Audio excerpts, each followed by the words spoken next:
Voilà. Donc, bienvenue à tous. Mbote, Ndaka, Bolo.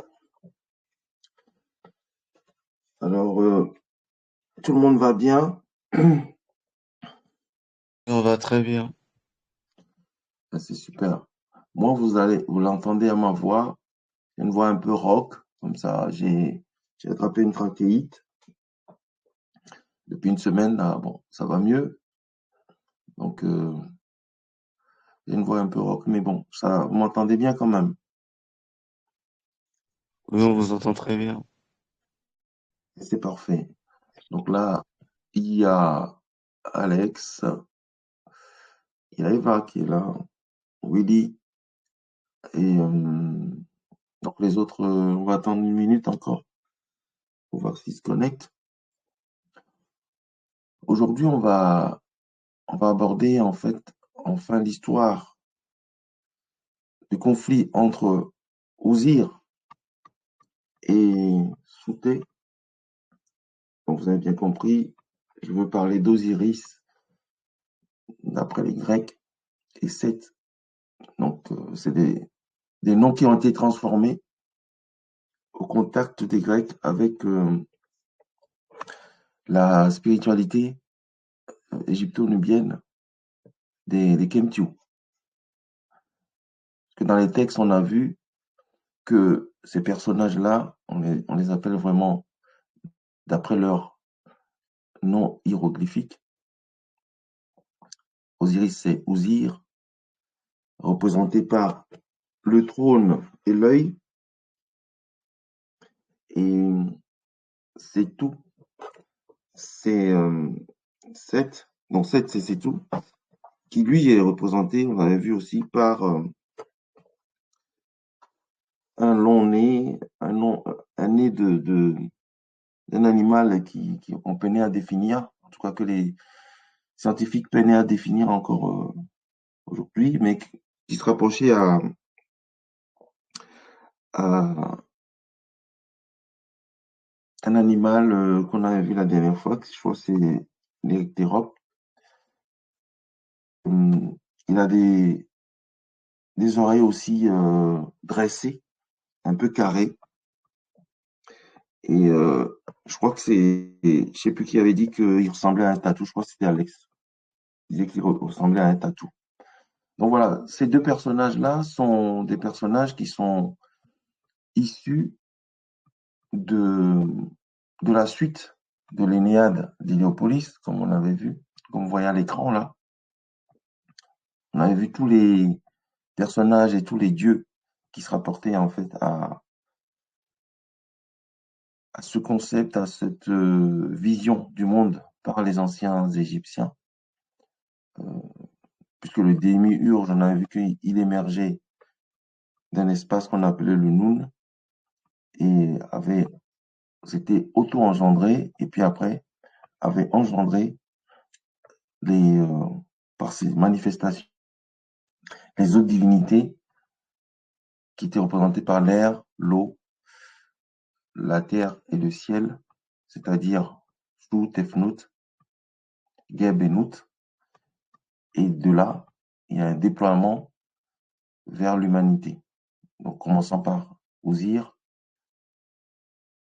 Osir l'Ancien, Sétou, Aseta, c'est-à-dire Isis, Nephthys,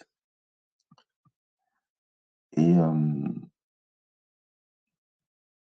donc qui étaient les 5 jours épagomènes, en fait, qui représentaient les 5 jours épagomènes pour les anciens Égyptiens.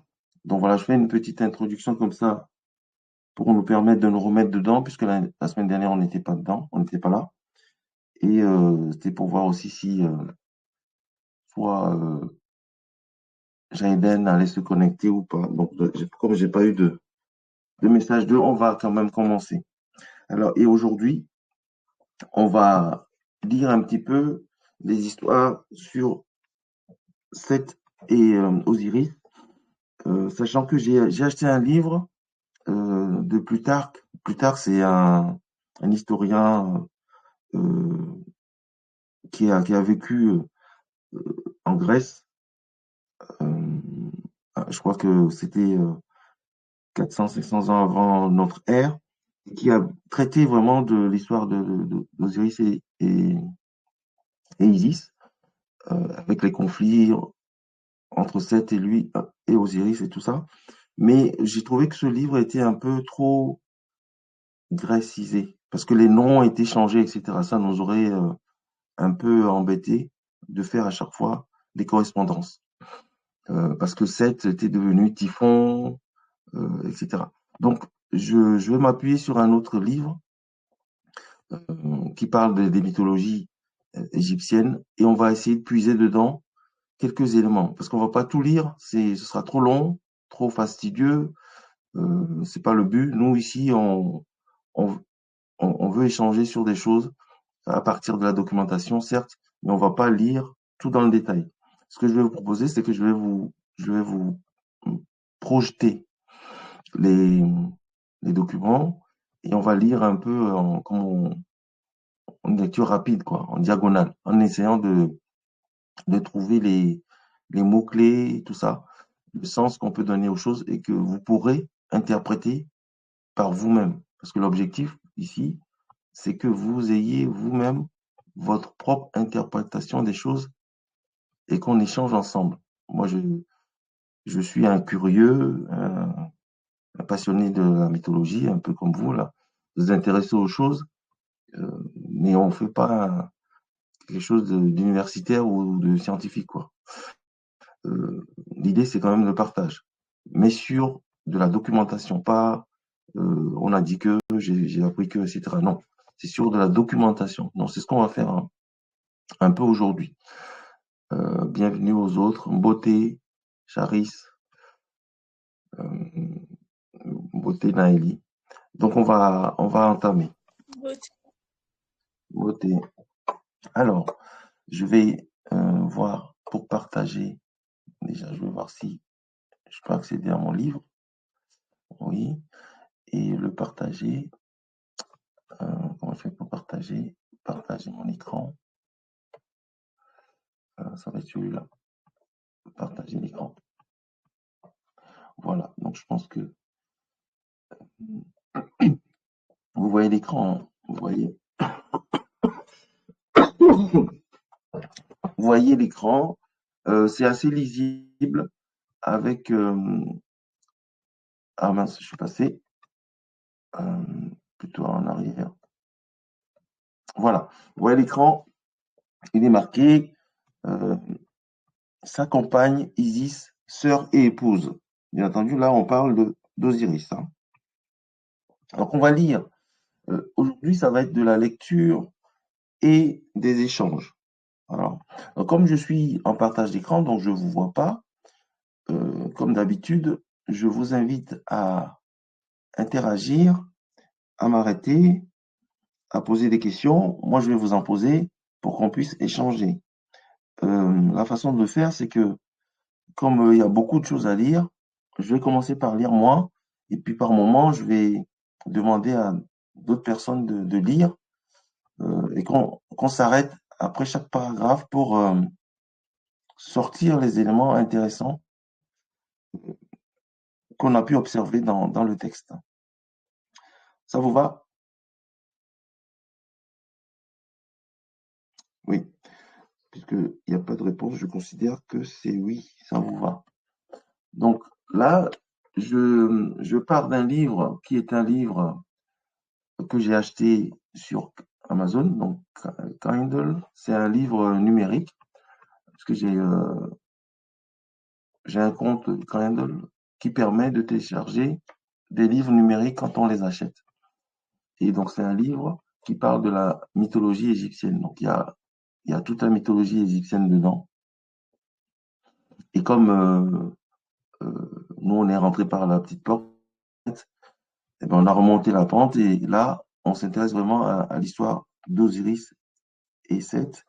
Sachant que je sais que tout le monde connaît l'histoire d'Osiris et Seth. Hein. Donc tout le monde le connaît, tout le monde connaît cette histoire-là, mais on va lire des textes qui parlent de cette histoire. Parce que on a vu que Seth avait assassiné son frère, l'avait découpé. Il y en a qui disent que c'est en 14 morceaux, d'autres en 42 morceaux, etc., etc. Donc, on va lire sur la base de cette documentation des choses. Et je vous invite, en fait, à ne pas rester forcément toujours au premier degré, puisque c'est une mythologie. Comme son nom l'indique, c'est un mythe, c'est des histoires, c'est une allégorie, etc. Mais il y a toujours un sens caché derrière. Il y a toujours un sens, il y a toujours derrière soit une spiritualité euh, de la science, d'accord? Et les éléments que l'on va aborder là touchent vraiment tous les domaines, que ce soit le domaine de ce qu'on voit directement, du visible, que le domaine de l'invisible, des choses que nous, on ne perçoit pas, des dimensions qu'on ne perçoit pas, mais ça peut nous faire réfléchir sur le cosmos, sur le fonctionnement de la Terre, sur nous-mêmes au niveau psychologique, etc. Donc c'est l'objectif des mythes, hein, c'est de faire passer des messages, que ce soit scientifiques ou des messages spirituels au commun des mortels. En fait, voilà. Il y a plusieurs dimensions dans ces choses-là. Donc là, j'ai décidé de commencer par cette partie-là parce que dans le livre, en fait, euh, il y a plusieurs parties. Je vais remonter rapidement pour que vous voyez. Je remonte un peu. Donc on parle d'Osiris ici en tant qu'ordonnateur civilisateur. On l'avait vu, que c'est lui qui a apporté la civilisation à l'Égypte antique. Et de là même, euh, il y a certains peuples qui sont inspirés, en tout cas, ou ont copié ou volé les éléments de cette civilisation pour leur propre émancipation. Donc, je remonte un peu pour que vous voyez, euh, voilà, les enfants de Nout, etc. Donc, c'est des choses qu'on a déjà vues. C'est pour ça que j'ai décidé de commencer vraiment par l'histoire d'Osiris lui-même. Ouais, la naissance d'Osiris, etc. Donc ça, on va pas en parler aujourd'hui. La description d'Osiris, qui est Osiris, on va pas en parler. Mais on va commencer par cette partie-là que je trouve intéressante parce que ça nous introduit et ça nous met directement dans l'histoire que l'on va voir aujourd'hui. Donc, Osiris n'était pas seul. Donc, il avait une compagne qu'on appelle Isis, donc qui est sa sœur, son épouse en même temps. Hein. Donc, je lis, Osiris n'était pas seul. Dans la lourde tâche qui lui incombait, qui était de répandre sur son royaume, mais aussi au-delà, à travers le monde, sa mission civilisatrice est de révéler aux hommes les secrets de l'agriculture et de l'élevage.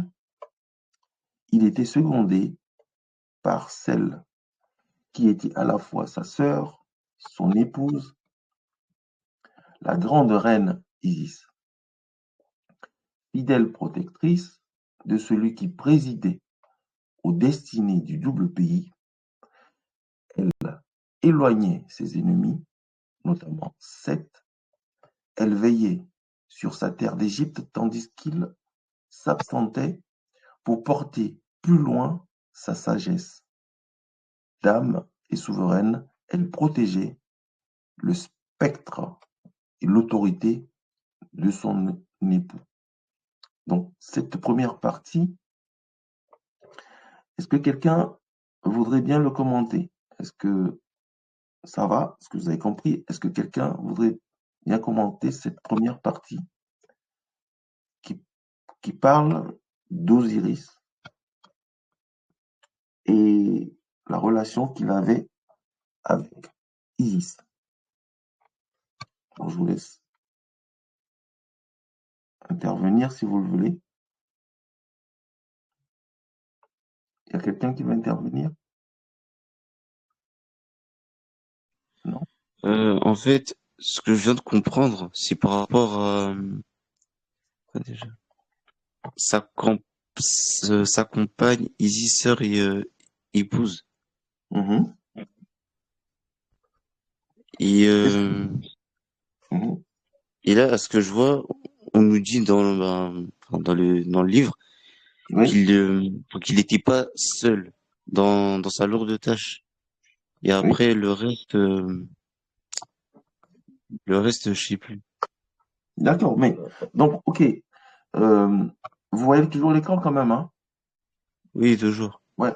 Donc voilà. Donc, toi, tu retiens que il n'était pas seul, il était accompagné. Voilà. Dans sa lourde tâche, il était accompagné par sa femme, qui est en même temps sa sœur, son épouse, etc. Donc ça, Oui, c'est ça. c'est une notion. C'est une notion parce que Osiris, tel qu'il est décrit là, et on l'avait vu aussi, il a la lourde tâche de d'apporter dans son royaume la connaissance, la civilisation, l'agriculture, etc., etc. D'accord? Il a pour Ok. mission de révéler aux hommes euh, beaucoup de choses. Et si vous ramenez ça au euh,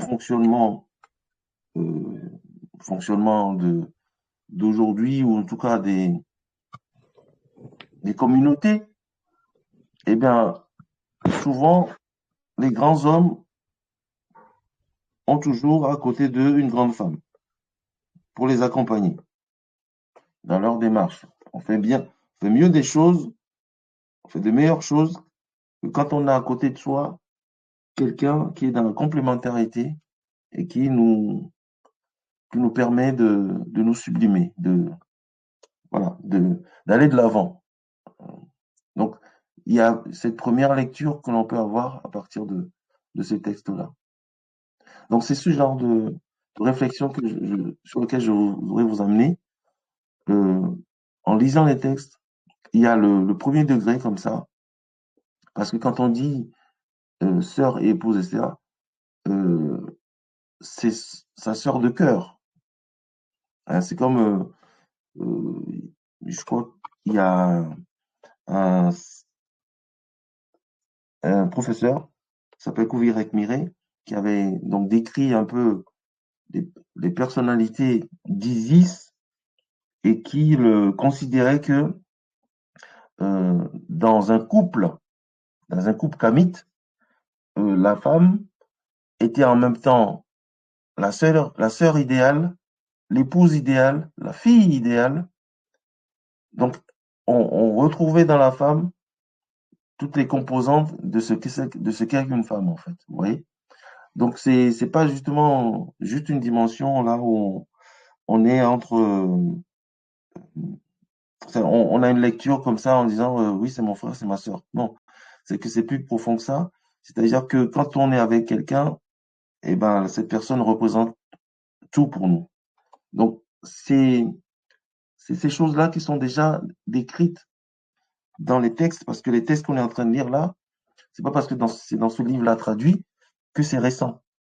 On avait vu, c'est des textes qui datent il y a 6000 ans.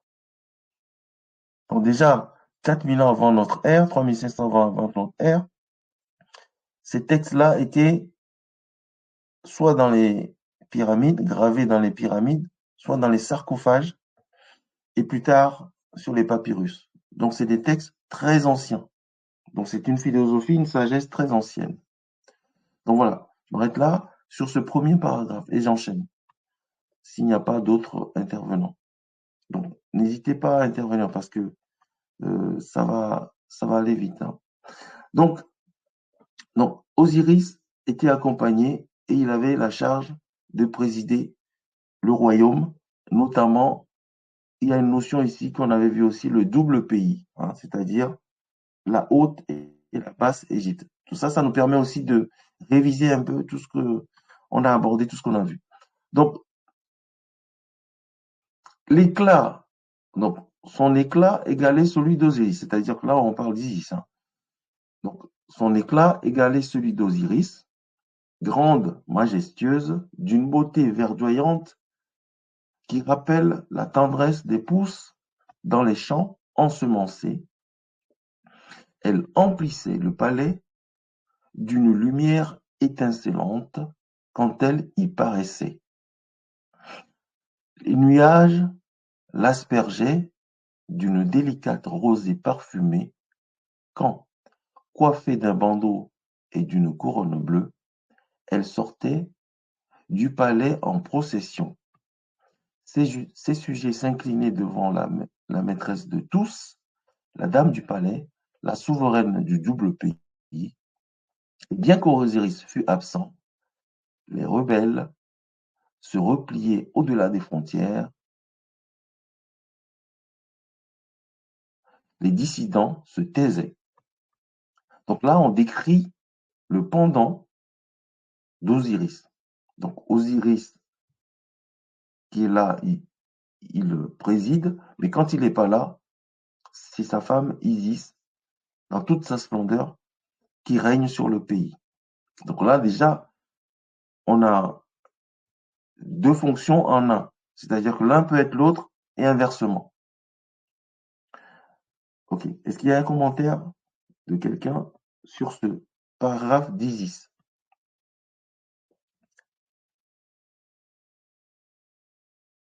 Mesdames, un commentaire, mesdames? Non? Je continue.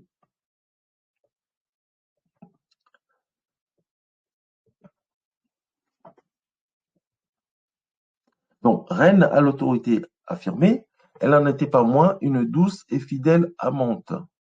Isis et Osiris s'aimaient tendrement, d'un amour qu'ils avaient déjà connu et partagé dans le ventre de leur mère, avant leur naissance. Qu'est-ce qui peut me rappeler la mère d'Osiris et Isis? Qu'est-ce qui se rappelle de la mère d'Osiris et Isis dans l'Énéade? Vous vous rappelez? Osiris et Isis sont nés de quel couple?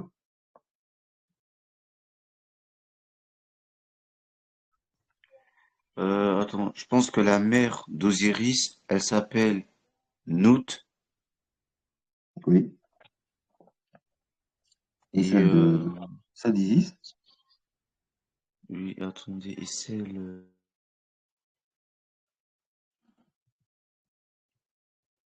Et les autres? Donc la mère d'Osiris, on a vu dans l'Énéade, que je vous ai projeté tout à l'heure, c'est Nout. Puisqu'on a vu que Geb et Nout, c'est eux qui ont donné naissance au Nitérou qui allait suivre. D'accord? Donc la mère d'Osiris et Isis, c'est Nout. Et donc, le texte dit ici que ce couple, Osiris et Isis, s'aimaient déjà dans le ventre de leur mère. C'est donc, on continue le texte, c'est donc éploré, c'est-à-dire qu'on introduit là une nouvelle notion, c'est donc éploré qu'elle découvrit, donc on parle d'Isis, hein, c'est donc éploré qu'elle découvrit un jour l'adultère d'Osiris avec leur sœur Nephthys, épouse de Seth. Donc on n'a pas encore vu Nephthys, mais on va voir les autres Nétérous, notamment Nephthys, Anubis, etc., qui sont des divinités qui interviennent encore dans l'histoire d'Osiris et Isis en lisant les textes. Parce que ça va être trop long si on prend chaque divinité comme ça. Donc là, on introduit Nephthys qui a une relation avec Osiris, une relation adultérienne, puisque Osiris est marié à Isis, et là, Isis découvre que Osiris a eu une relation avec Nephthys, épouse de Seth. Donc Nephthys, dans les couples de Nétérou, Nephthys est marié à Seth et Osiris est marié à Isis. D'accord?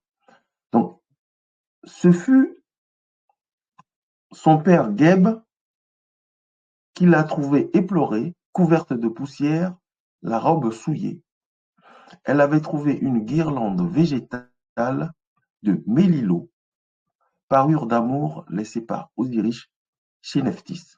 Donc là, on décrit un peu la situation qui est, en tout cas, sous forme imagée. Moi, quand je lis ça, j'ai l'impression de regarder un film, là. Vous voyez. Donc, on dit ce fut son père Geb qui la trouva éplorée, couverte de poussière, la robe souillée. Elle, elle avait trouvé une guirlande végétale de mélilot. Je ne sais pas ce que c'est que le mélilot, mais on va regarder après. Parure d'amour laissée par Osiris chez Nephthys. Osiris dut user de tous ses talents de persuasion pour qu'elle lui accordât à nouveau confiance et amour. Mais il sut la convaincre que, en ayant confondu les sœurs jumelles, il avait connu dans les bras de Nephthys, épouse de Seth, un ravissement amoureux qu'il croyait partager avec sa douce Isis. Donc là, qu'est-ce qui veut bien me commander cette partie, toute cette partie-là, où je commence à tousser fort. Pardon. Qu'est-ce qui veut bien me commenter cette partie? Ah, et oui, je voulais juste te dire que, bon, je crois que vous l'avez déjà dit, que la mère d'Isis c'était Geb. J'avais juste recherché sur Wikipédia pour savoir si c'était Geb ou pas. Le père, c'est le père de Isis qui est Geb. C'est pas la mère, hein, c'est le père. Hmm. C'est ce que tu Ah, voulais dire, ou bien oui, c'était la ça. mère, la mère c'est Nout, le père c'est Geb. Ah, ok. Dans l'Énéade, puisque vous vous souvenez de l'image,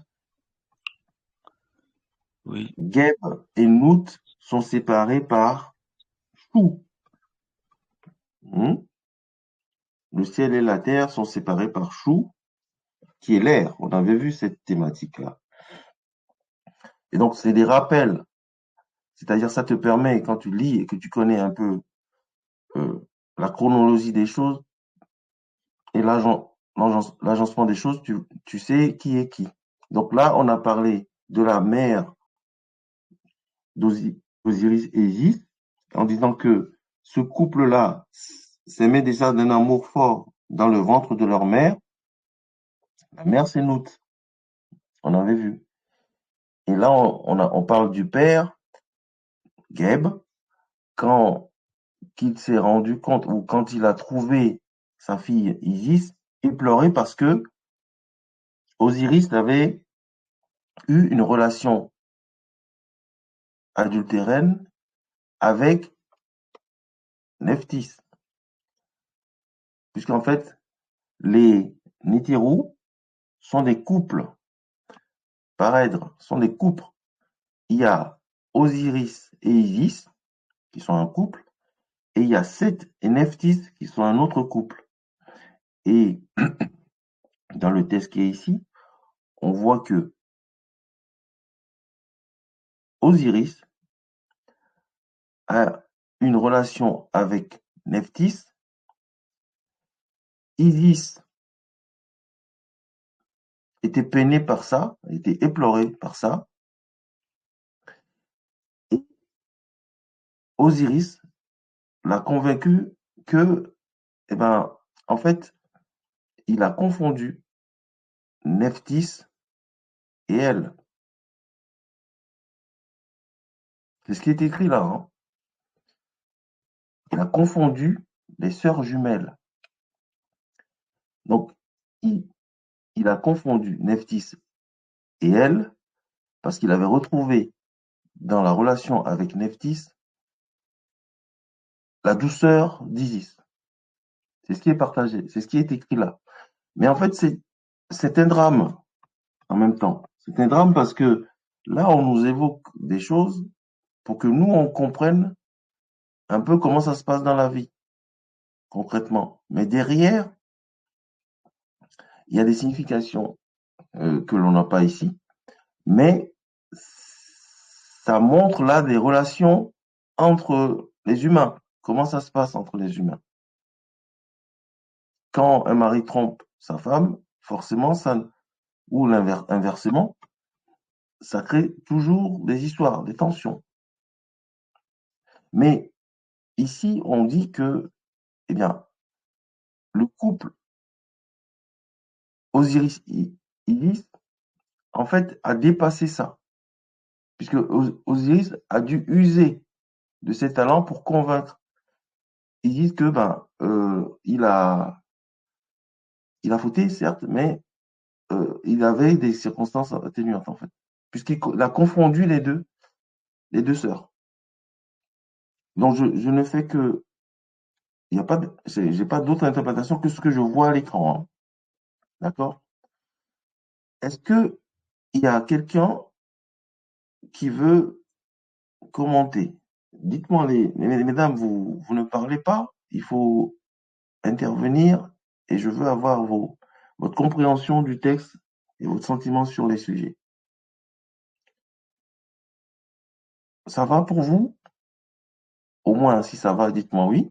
Comme ça, on continue. Moi, ça va, mais est-ce que, genre, c'était par accident qu'il les a confondus ou pas? Alors, alors, est-ce que c'est pas accident qui les a confondus ou pas? Est-ce que c'est écrit que c'est pas accident?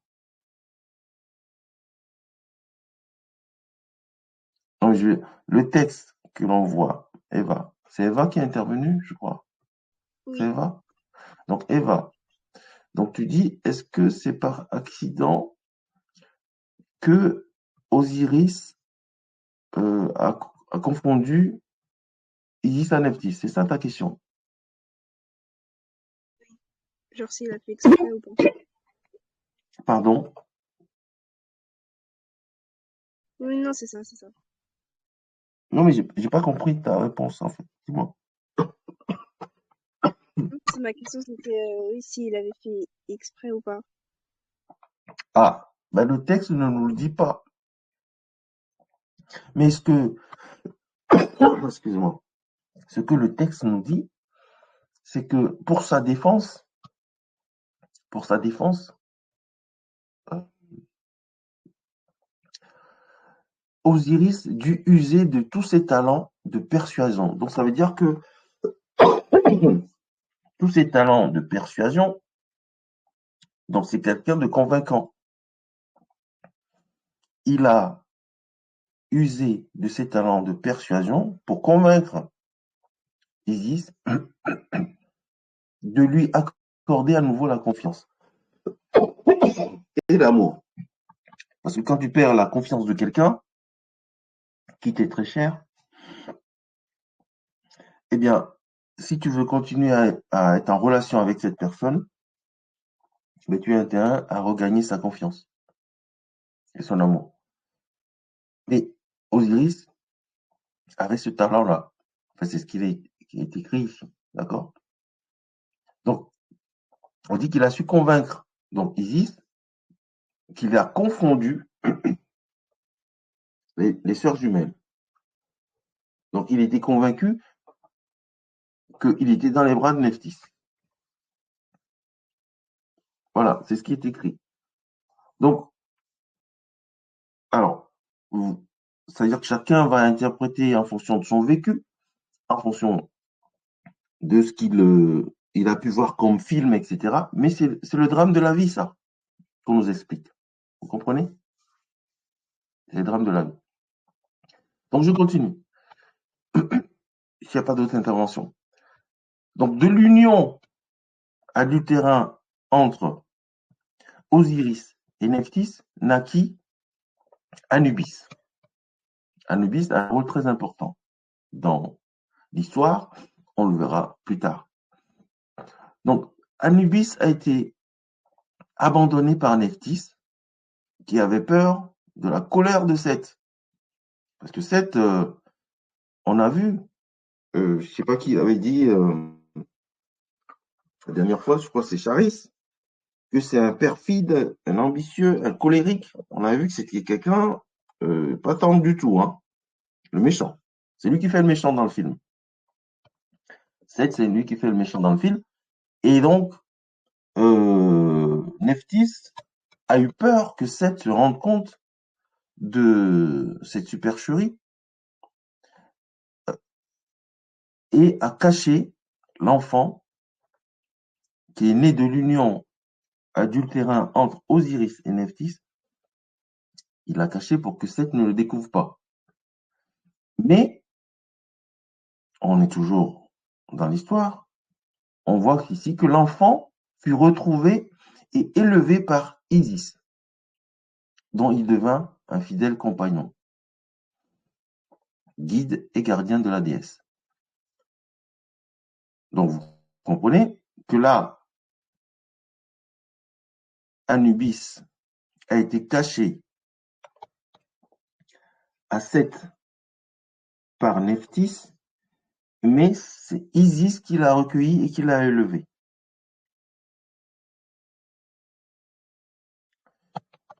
Ok. Et donc, Anubis a une tête de chacal, semblable aux chiens qui sont les compagnons et les protecteurs des hommes. Donc déjà à l'époque, on attribuait aux chiens la notion de fidèle compagnon, quoi. Aujourd'hui, les chiens, on a l'habitude de dire que les chiens sont les plus fidèles des compagnons. Déjà, cette notion-là, on l'avait dans les textes anciens. Puisque Anubis, qui est né de l'union adultérin d'Osiris et de Nephthys, est devenu, après qu'il a été recueilli par Isis, élevé par Isis, il est devenu son fidèle compagnon et guide, gardien de Isis, un chacal dévoué, semblable aux chiens, qui sont les compagnons et les protecteurs des hommes. Donc ça, c'est la première partie, en fait, qui introduit le pourquoi Seth a assassiné son frère. C'est une question de jalousie. C'est une question de jalousie. Mais dans le texte qu'on vient de lire là, nous, on l'a lu au premier degré. Et quand vous y repenserez, quand vous réécouterez, quand vous lirez, parce que ces histoires-là, il faut les lire, les relire, les re-relire pour en trouver progressivement les sens cachés. D'accord? Donc là, en l'espèce, pour faire simple, Osiris, je fais un petit résumé intermédiaire, Osiris, le roi, aimé de tous, patron du pays, qui a une mission civilisatrice d'apporter la connaissance, la civilisation au royaume, était secondé dans sa tâche par Isis, sa sœur, son épouse, etc., qui a quelque part la même autorité que lui, qui a le même aura. On dit même que quand elle rentre dans une pièce, c'est la lumière qui, voilà. S'il y avait l'obscurité, c'est la lumière qui s'allume, etc. Donc Isis a une importance aussi grande qu'Osiris. Bon, voilà. Donc Osiris a eu une relation avec Nephthys, ça a donné naissance à Anubis. Nephthys, ayant peur de Seth, a caché l'enfant qui a été recueilli par Isis et qui l'a élevé, qui est devenu son fidèle compagnon. Donc, ça, c'est la partie qui introduit le pourquoi Seth s'en est pris à son frère. D'accord? Donc là, on passe à la partie la jalousie de Seth et la mort d'Osiris. Comment Osiris est mort? C'est la deuxième partie. Donc je vais lentement parce que c'est vraiment des concepts assez denses. Ça sert à rien de lire comme ça rapidement et puis de pas cadrer les choses. C'est pour ça que je cherche à avoir aussi votre interprétation et votre compréhension des choses. Donc, si vous avez quelque chose qui vous passe à l'esprit, s'il vous plaît, arrêtez-moi et posez la question. Ou alors, donnez votre point de vue. C'est important. OK?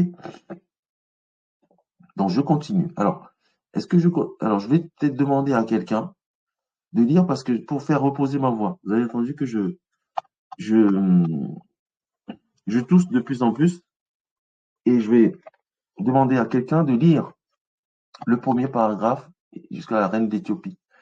Ça va me permettre de reposer ma voix. Alors, qu'est-ce qui veut bien lire la jalousie de Seth et la mort d'Osiris? Qu'est-ce qui veut bien m'aider à lire cette partie?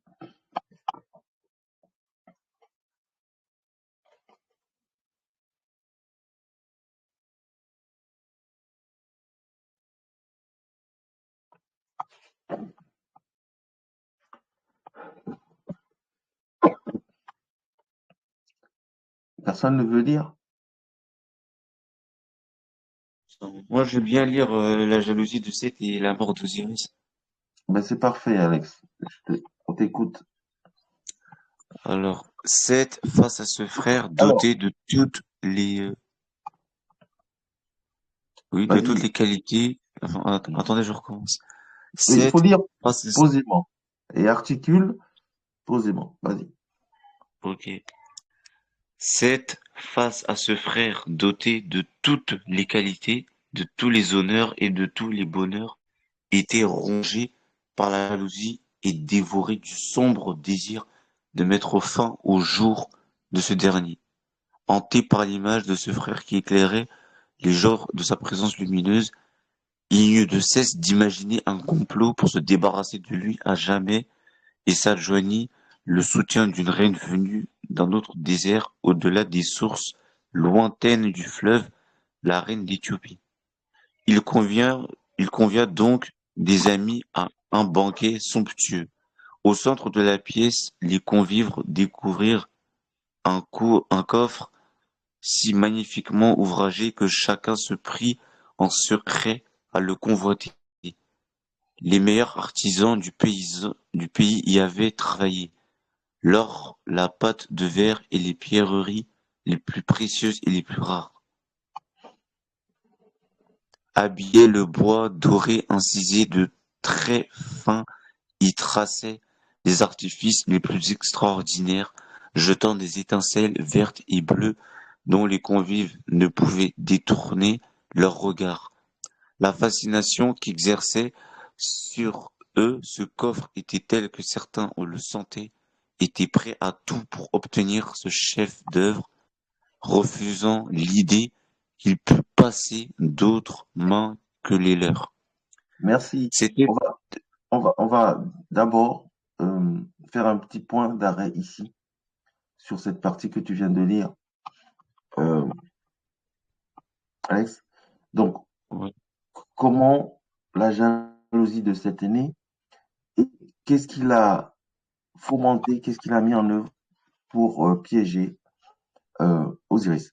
Et alors, qu'est-ce que cette partie-là vous inspire? Quels sont les éléments euh, importants qui ressortent de cette partie-là? attendez, attends, La jalousie et l'élaboration d'un plan. Voilà. Il y a d'abord le fait que on sort l'élément jalousie. Cet était jaloux. Et pour nuire à son frère, eh ben, il a fomenté un plan. Et le plan qu'il a mis en place,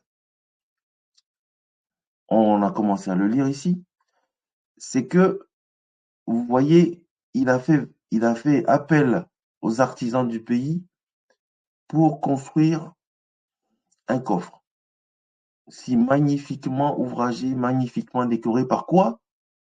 Par de l'or, par du verre, par tout ce qui brille, hein, par tout ce qui brille, tout ce qui est étincelant, tout ce qui est fascinant pour les gens. Vous voyez? Donc là, on introduit la notion de l'envie, la notion méfie-toi de tout ce qui brille, etc. Vous comprenez? Donc, il n'a pas fait un coffre comme ça, banal. Il a fait faire un coffre qui brille, qui est beau. On a tous envie des choses qui sont belles. D'accord? Parce qu'il était sûr qu'en utilisant cette ruse, eh ben, Osiris allait tomber dedans. OK? Donc, on continue. Tu continues? Alors, c'était un grand coffre, etc. Vas-y, s'il te plaît.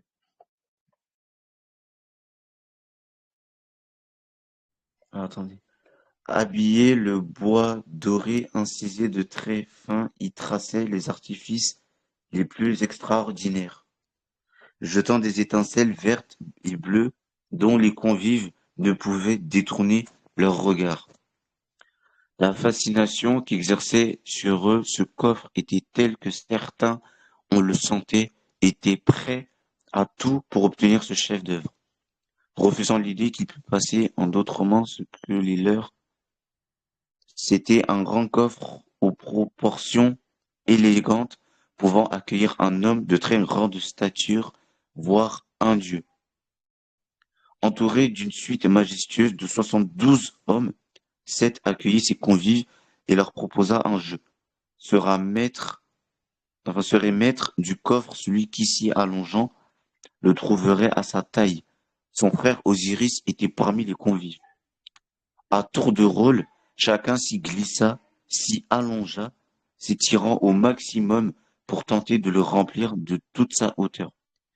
Mais aucun n'était assez grand. Enfin, Osiris, amusé, consentit à son tour à tenter sa chance.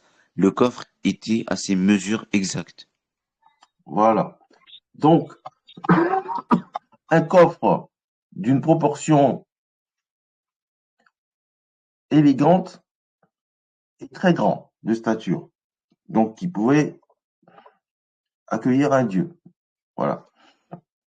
Et donc, chacun, tenté par ce coffre, a dit, oui, mais c'est moi, oui, oui, moi. Donc, chaque convive a essayé de se glisser dans ce coffre, mais ça n'allait à la taille de personne. Donc, Osiris, finalement, s'était allongé dans ce coffre qui était exactement à ses mesures. Vous voyez que Seth a bien préparé son coup.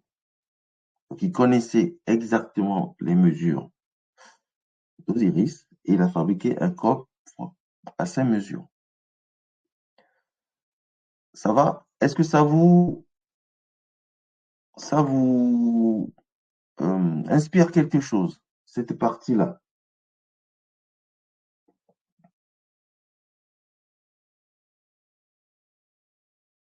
Non? Eh bien, moi, ça m'inspire le fait que on peut être trahi par quelqu'un qui vous connaît très, très, très, très bien. On peut être trahi par quelqu'un qui vous connaît très, très, très bien. C'est des choses qui arrivent tous les jours. Et souvent, on dit aussi que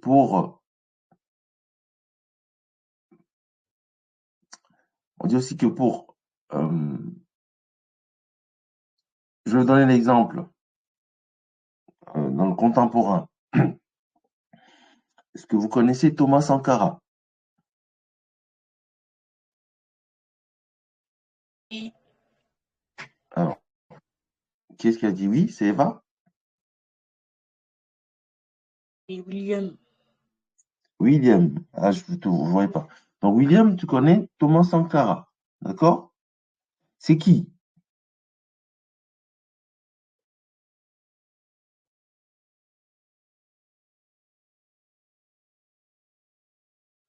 C'est qui Thomas Sankara?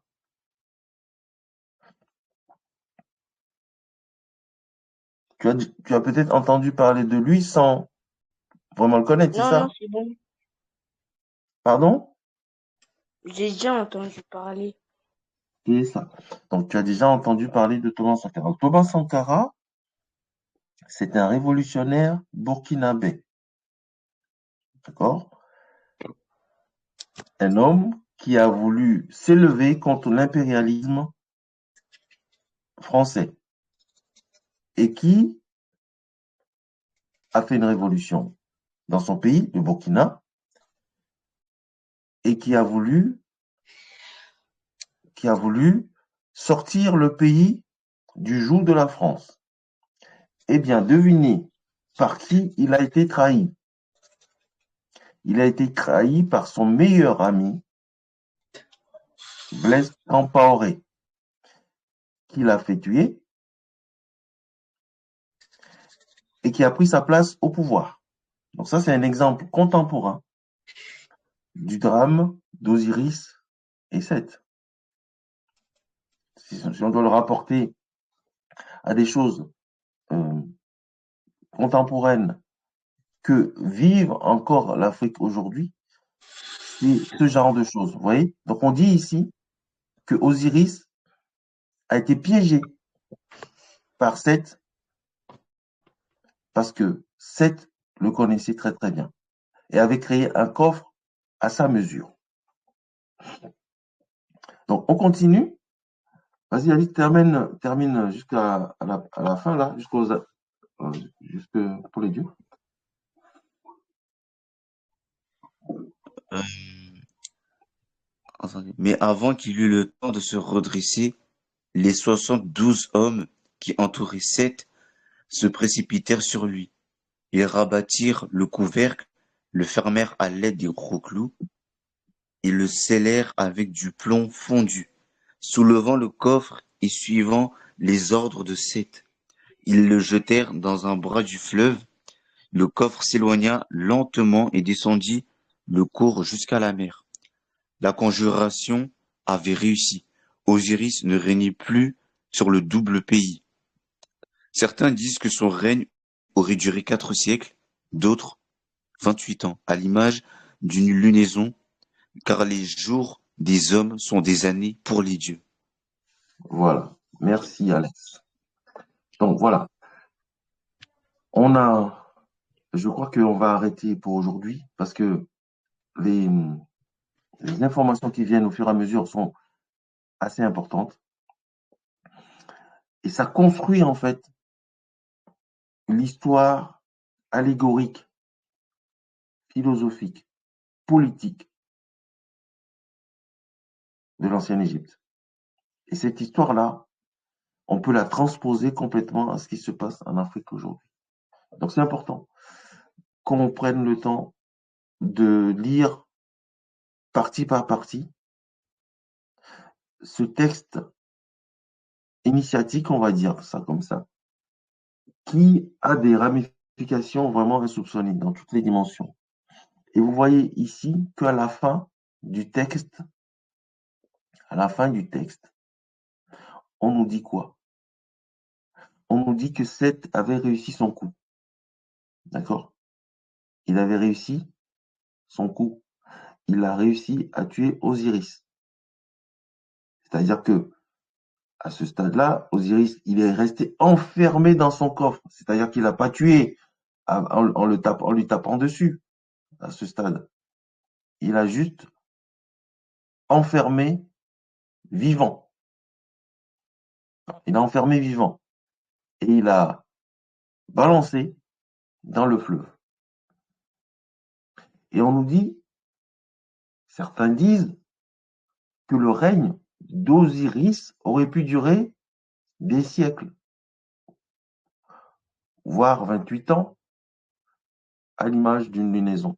C'est-à-dire que là, on commence à nous introduire une notion cosmologique, puisqu'on a vu avec qui on a vu la lunaison, avec quelle déesse on a parlé de lunaison. Est-ce que vous vous rappelez? Thoth a même fait un document là-dessus. Vous vous rappelez?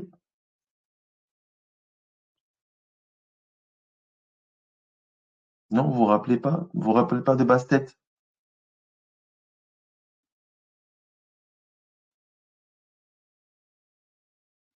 Vous vous rappelez de Bastet ou pas? Non, pour moi, ça me dit rien, Bastet. Bastet, ça vous dira. Donc, on a parlé de lunaison. Quand on a parlé de Bastet, on a parlé également de lunaison quand on a parlé des 5 jours épagomènes, d'accord?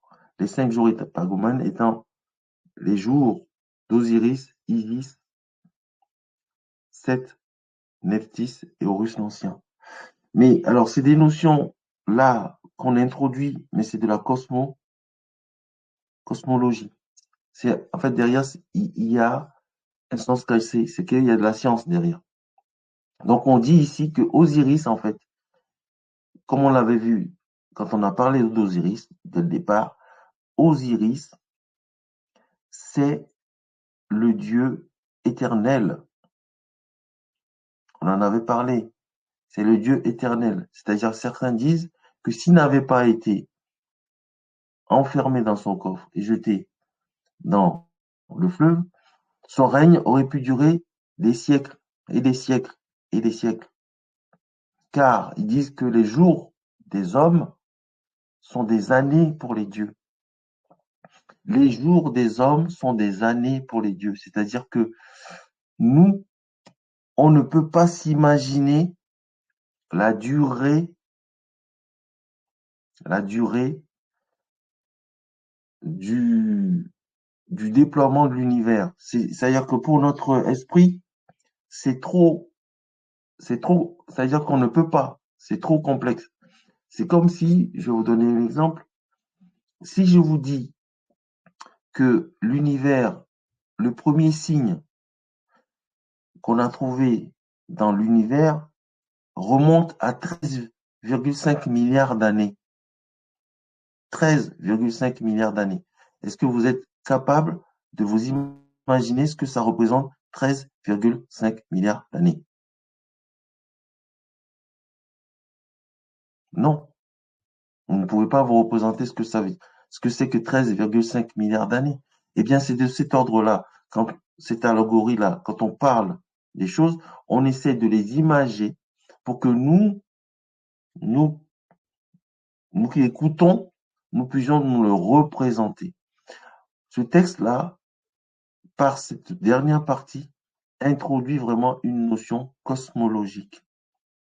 Donc, tout ce qui a été raconté avant, il faut y trouver des sens aussi cosmologiques, des sens psychologiques, des sens de relations humaines, etc. Donc, c'est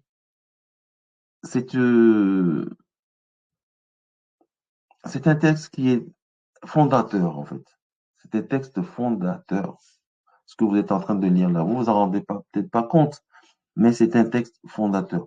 Donc, je vous invite avant dimanche prochain, lorsqu'on va continuer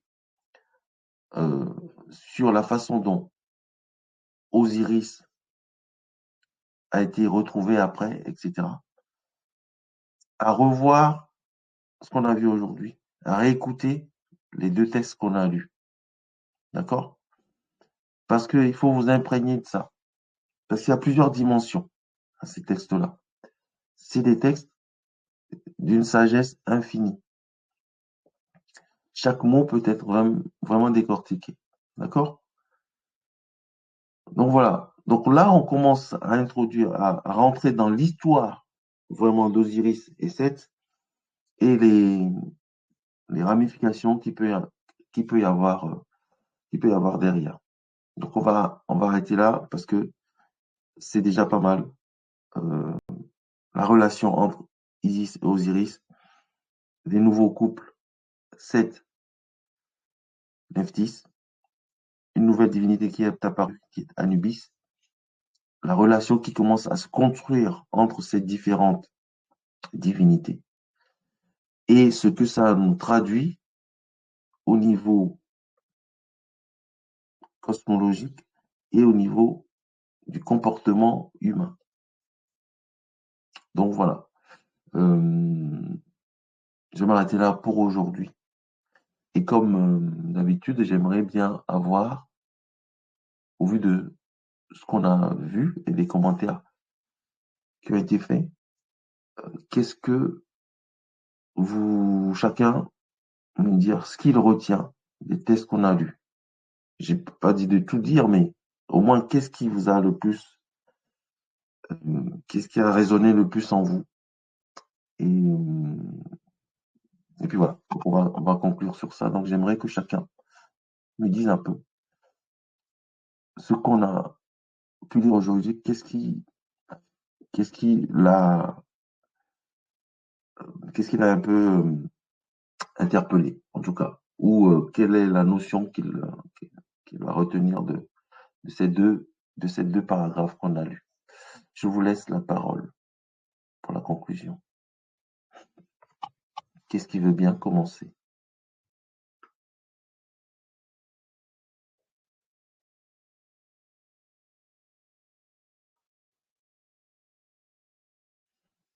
Allez-y, vos micros sont ouverts.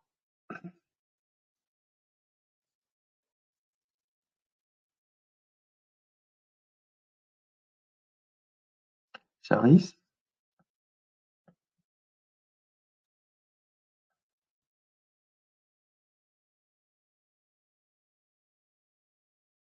Oui. Donc, voilà, les deux textes qu'on a lus là, quel est l'élément, si je dois te dire Bah, deux choses que tu si. retiens, qu'est-ce que tu me dirais? Moi, je retiens plutôt que du coup, Isis, elle était respectée, elle était vénérée, et que même quand Osiris il était pas là, quand il était parti, et bah, même les rebelles, enfin, je sais pas comment on appelle ça là-bas, mais ils attaquaient pas, ils foutaient pas le bordel, donc c'est ça que je retiens. Bah, c'est super. Donc, c'est-à-dire que Isis remplaçait valablement Osiris. C'est ça? Oui, D'accord. c'est ça. Merci de ton retour. Alors, qui d'autre?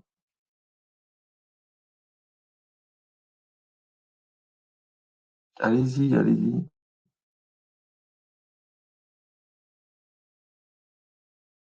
Il n'y a pas de mauvaise interprétation, hein. Il n'y a pas de... Vraiment, dites-moi ce qui vous a inspiré dans tout ce qu'on a lu là. Une partie, un mot, enfin voilà. Dites vraiment, c'est important. Allez-y.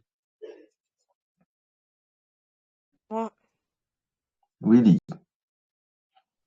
ce qui m'a interpellé, c'est la tromperie de... C'était qui? C'était Seth avec Nephthys.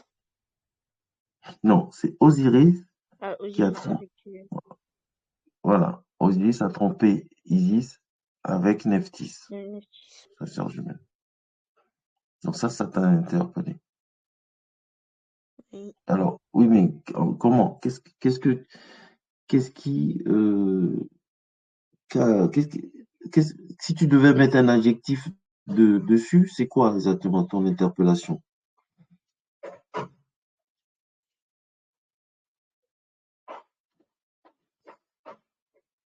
Hmm.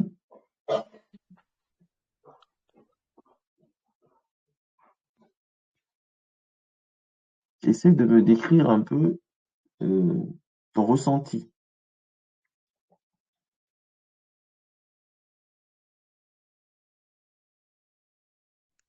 Ben, j'avais l'impression quand vous avez parlé de la tromperie, que le cours c'était un peu une leçon de vie ou un truc comme ça. D'accord. Tu avais l'impression que le cours, c'était une leçon de vie, c'est ça? Oui. Ok. Ok, bah donc, bah, je retiens que toi, c'est la tromperie de d'Osiris envers Isis qui t'a interpellé. Tu considères que en fait, ça fait partie d'une leçon de vie. Oui. Ok. Bah oui. Bah de toute façon, tout le texte, c'est une leçon de vie, hein. Tout le texte, toute l'histoire de d'Osiris et Isis, il y a plusieurs dimensions, comme je vous ai dit.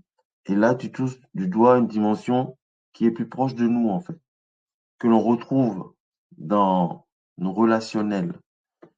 Là, tu touches à la dimension psychologique. D'accord? Ok. Ben, c'est noté.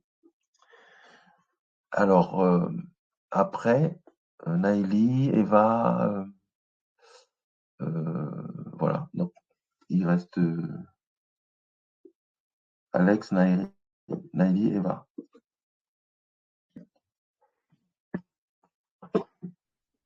Moi, Moi, ce qui ça m'a va, interpellée. Oh, ok. Alors, attends, vous parlez toutes les deux en même temps. Alors, une après l'autre. Eva, vas-y. bah, moi, j'ai retenu tout le cours. J'ai retenu que bah, du coup, Isis, elle était égale à Osiris. Que, et que Seth, bah, il était jaloux de Osiris. Et il a comploté tout un plan pour mettre fin à ses jours. D'accord. Et, ok, bon, là, ça, c'est les faits. Donc,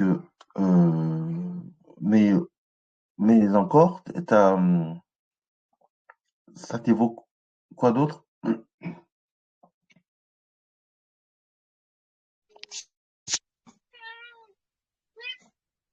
Oh, pardon. Désolée, il y a mon chat. Non, il n'y a pas de Euh, souci. je sais pas trop ce que ça m'évoque. Mhm. Ok. Donc, il faut que ça décante un peu. D'accord? Ok. Il faut que ça décante un peu. Voilà. Bon, vous repenserez à ce texte-là toute la semaine et puis on réintroduira ça la semaine prochaine. Puis on va continuer, hein. On va continuer sur ce qui s'est passé après. D'accord? Ok. Ok. Alors, il reste Alex et Naëli.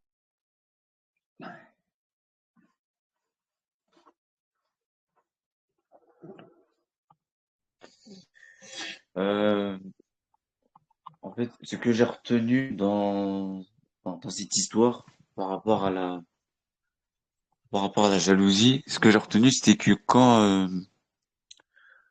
il s'appelle? Que avant que Osiris meure, j'ai j'ai appris qu'ils avaient organisé un jeu et du coup, ben, comme on peut dire que Osiris il était tombé dans le piège, il s'est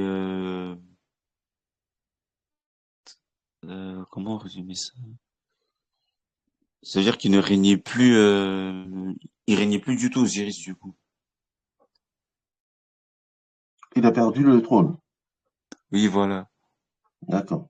Toi, c'est la perte du trône d'Osiris que tu retiens.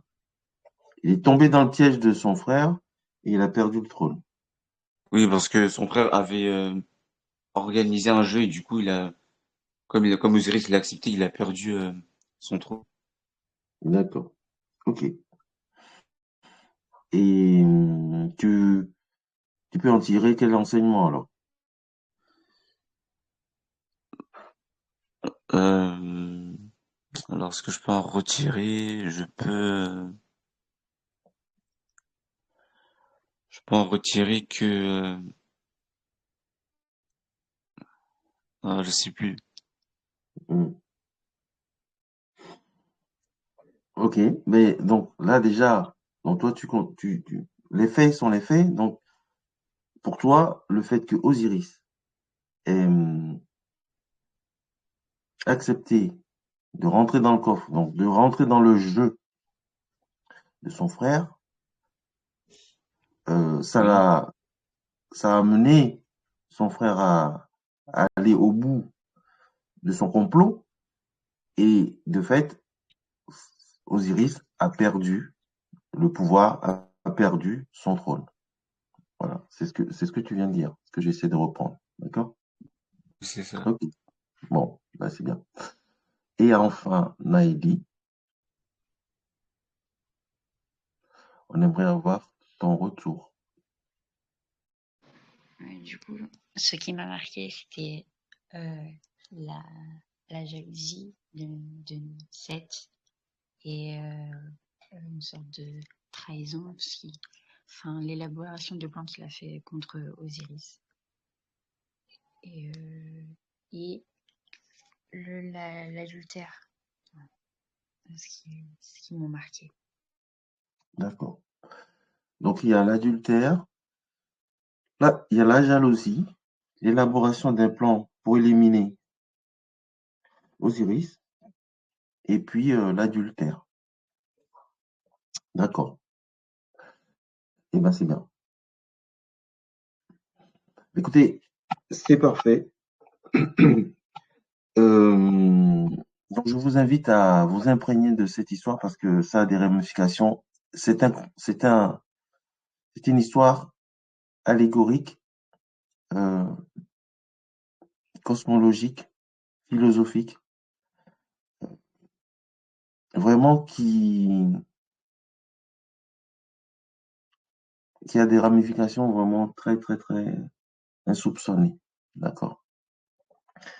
Moi, j'ai un livre ici qui a été écrit par un auteur qui s'appelle Guy Carnot et qui, sur la base de l'histoire de Seth, Osiris, Isis, en a tiré toutes des ramifications psychologiques et de personnalité. C'est-à-dire que pour lui, toutes les facettes des personnages qui sont dans ce texte-là, on les retrouve en nous. C'est-à-dire qu'on peut se mettre à la place à la fois d'Osiris, d'Isis, de Seth, Nephthys, etc., etc., à des différents moments de notre vie et à différents moments de, de notre façon de faire. Donc voilà, c'est-à-dire que on peut prendre le texte là et l'utiliser vraiment à dans différents contextes. Et quand on creuse, on peut aller même jusqu'à des, euh, des notions scientifiques. Donc voilà, on va arrêter là pour aujourd'hui. Donc c'est super, en tout cas, c'est bien que chacun, à son niveau, puisse avoir des éléments qui lui permettent de rentrer dans l'histoire d'Osiris et Isis. Et on va continuer la semaine prochaine pour voir la suite. Qu'est-ce qui s'est passé après et comment ça s'est passé. Voilà, je vous remercie. Bon dimanche à vous et bonne semaine. Nyadogo. Bon dimanche. Bon dimanche. Bon dimanche. Bon dimanche. Bon dimanche. Alors, bon, ils sont partis, c'est pas grave. Je poserai la question la semaine prochaine. Est-ce que le format était bon pour vous? Alors, du coup, ceux qui sont restés, je vais rapidement poser la question. Est-ce que les textes lus, c'est pas trop long? Est-ce que ça va? Non, c'est bon. Moi, ça me dérangeait pas, mais par contre, c'est un peu petit sur les téléphones, du coup, Ah, il fallait me c'est un dire, peu long. j'allais agrandir. Donc, la prochaine fois, je vais agrandir. Donc, c'est pour ça que je vous disais d'intervenir. Donc, n'hésitez pas. D'accord? La prochaine fois, je vais agrandir le texte. Ça marche. Merci bien. Et puis, quand on aura lu, quand on sera rentré en profondément dans le truc, on, on trouvera comme toi tu en as parlé, par exemple, Charis, le Roi Lion, j'ai trouvé les extraits. J'avais déjà pensé à ça. Et j'avais mis de côté des extraits qui pourraient nous illustrer euh, l'histoire de Seth et Osiris. Donc, on projettera ça aussi. Bien, écoutez, à, à très bientôt. À très bientôt. Merci, au revoir. Au revoir.